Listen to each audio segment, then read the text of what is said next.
Hey guys, how you doing today? Welcome back to my channel. I'm David Mathis. Thank you guys for tuning back in. Your support has been tremendous. If you guys are liking the content on the channel, please like, subscribe, and share. Hit that little notification button so you know when new videos are coming out, as I am putting stuff out regularly. Today I want to dig into the topic of intermittent fasting.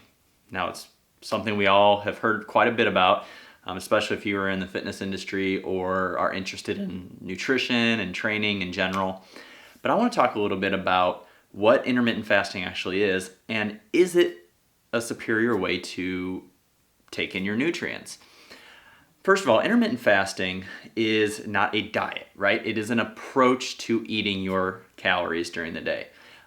It's very effective for people that sometimes have very busy jobs, doctors, lawyers, construction workers, people like that, in order to still optimize their time at work, be productive, and get their nutrients in that they need for the day, because it's not always convenient for those types of people, as well as other types of people in different professions, to stop and eat every 2, 3, 4 hours. So this is a way for them to do their job, be productive, and still get in the necessary nutrients that they need during the day. So is intermittent fasting superior to other forms of taking in nutrients? No, it's not. Let's use this for an example. Let's say that you usually eat 2,400 calories in a day, right? And you like to split it up between 4 meals. 4 meals of 600 calories each gives you the 2,400, right? Let's say though that you are busy and maybe you only have time for 3 meals during the day. And you get hungrier later in the day. So you like to not start your meals until 12 or 1 o'clock. That way you're eating every 3 hours or so right up until bedtime. So you still take in that 2,400 calories that you're aiming for, right? But you drop that down to 3 meals. So you're making those meals go from 600 calories to 800 calories each because you're dropping the frequency. Now, intermittent fasting is nothing magical. Like I said, it's not going to help you lose weight more as long as calories are equated for. So why do some people really prefer intermittent fasting? Like I said, it's a lifestyle choice. Some people just aren't hungry when they wake up in the morning, right? Some people are ravenous at night. That's me. It doesn't matter what I'm doing during the day. Right before bed, I get hungry. So some people like to bank their calories for later on in the day. Now you got to watch out and you got to be careful, because intermittent fasting, if you start banking your calories for later in the day, you want to make sure that you're not doing it in order to just binge later on. That's not the purpose of intermittent fasting, right? There is some talks that intermittent fasting kind of clears the gut a little bit.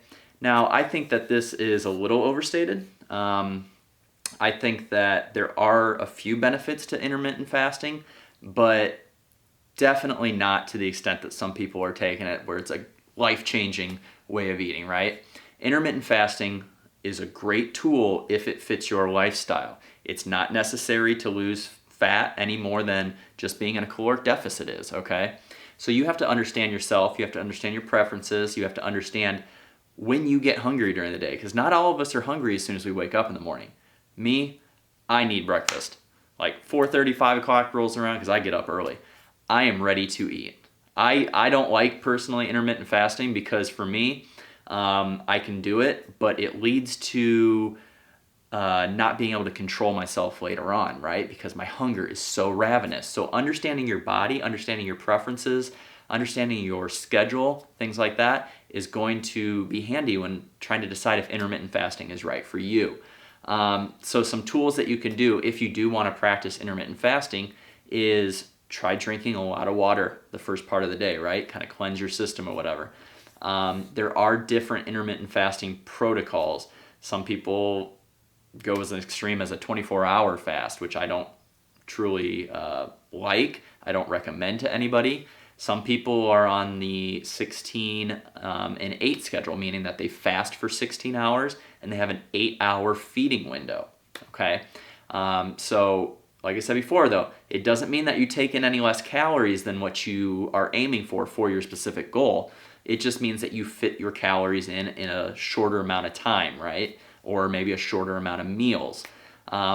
People also like to do like a 12 and 12, where they fast for 12 hours, they have a 12-hour eating window. There's multiple ways to go about it, guys. The point is that if you're thinking about intermittent fasting, I would suggest that you take a look and examine your lifestyle, see if it's really going to fit into your lifestyle, if it's going to make your days easier, make it easier for you to get in the necessary nutrients that you need, the calories during the day to hit your specific goal, and understand your personal preferences, right?